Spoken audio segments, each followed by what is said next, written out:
Sa pagbabalik ng sesyon ng Kongreso ngayong linggo, nakatutok ang Kamara de Representantes sa pagpapasa ng dalawang mahahalagang panukalang kabilang sa Priority Legislative Executive Development Advisory Council o LEDAC measures.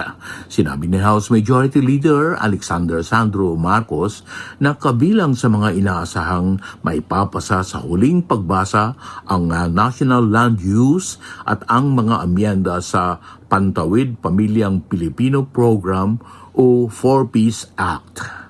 Ipinaliwanag ni Marcos na ang mga panukalang ito ay hindi na lamang mga konsepto kundi mga panukalang nakausad na sa mahalagang yugto ng legislative process at kailangan na lamang ng masusing talakayan sa plenaryo upang ganap na maipapasa.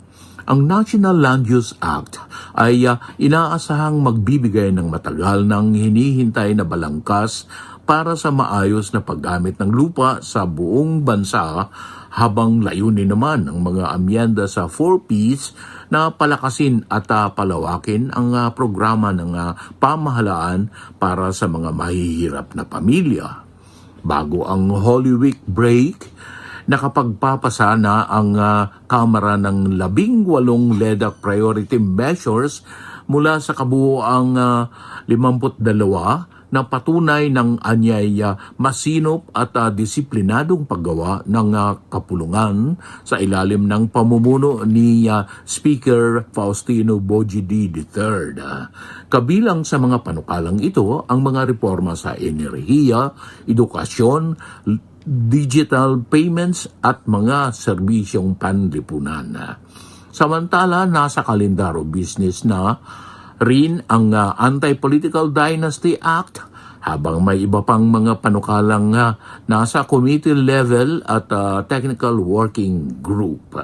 Binigyang diin ni Marcos na ang mga natitirang linggo ng sesyon ay critical upang masiguro na ang mga halos tapos ng panukala ay ganap na maisa sa batas bago ang adjournment.